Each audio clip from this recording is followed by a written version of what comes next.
Hello, I'm Angela Wamboy, and welcome to Capital Online TV News. Here's a look at the day's top stories. 20 foreign missions led by the United States and the United Kingdom have advised opposition leader Raila Odinga to direct his concerns over the credibility of Thursday's repeat presidential election to the Supreme Court.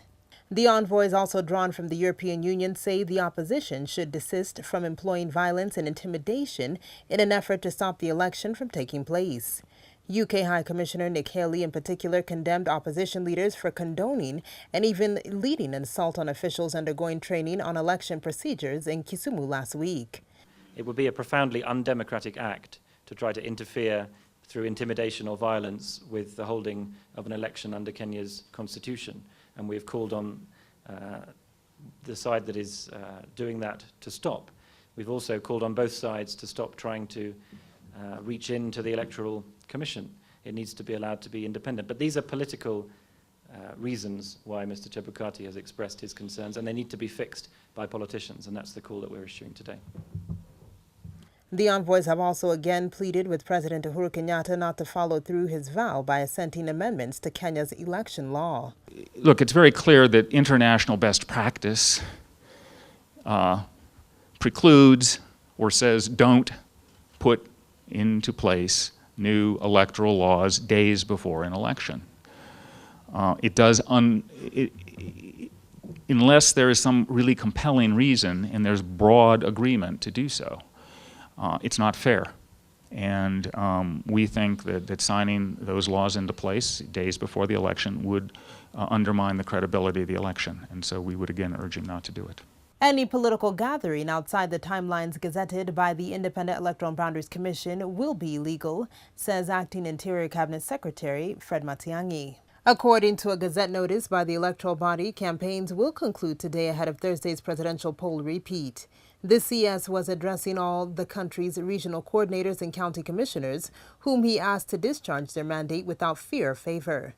He says the National Police Service has done a thorough mapping of the country, which will inform deployment of police officers, largely depending on the threat posed. The security agencies remain on high alert since NASA leaders have withdrawn their candidacy and vowed to lead massive demonstrations during the voting day.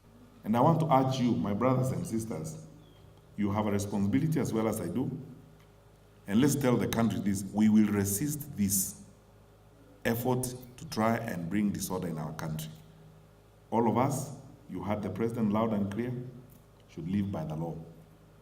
The laws are in place. We have not abrogated any part of our constitution.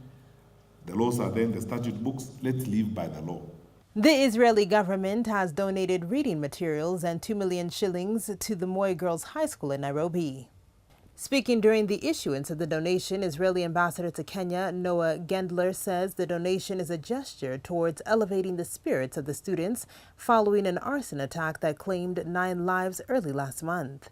Noah pointed out that the donation was a token of partnership between the embassy and the school and gave assurances of more support if need be. Tragedy takes from you all the abilities that are hidden within yourself. So it's very sad, but it should not influence the future of the girls. They should not forget the loss of their friends, the 9 girls here, but they should do the utmost that the future would be bright. And by that, the future of Kenya would be bright. And finally, President Uhuru Kenyatta has granted a charter to Garissa University, making the institution of higher learning, which was previously a constituent of Moi University, a fully fledged university.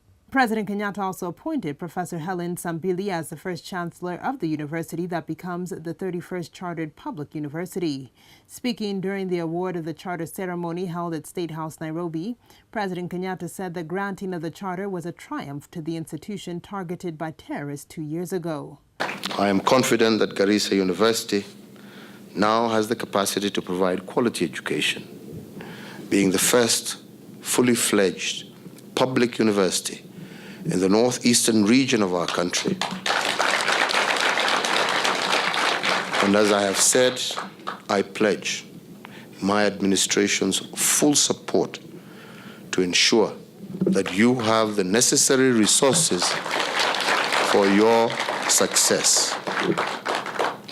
And now with these remarks again, it is my pleasure, indeed great pleasure, to declare Garissa University the 31st chartered public university in Kenya. Deputy President William Ruto said the granting of the charter to Garissa University confirms that goodwill always triumphs over evil, and Kenya will march forward irrespective of any challenges it faces. When the events of Garissa University happened, a young girl from Sugoi, who was my neighbor, lost her life. And it was a very sad moment. But Your Excellency, your grant of charter to Garissa University becomes a confirmation that good will always triumph over evil. It is a mark that Kenya will march forward irrespective of the challenges that we face.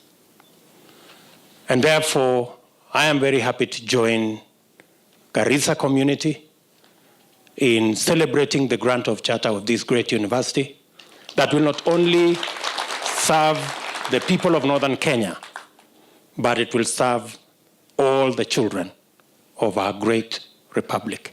And that's a wrap-up of the day's top stories. I've been your host, Angela Wamboi.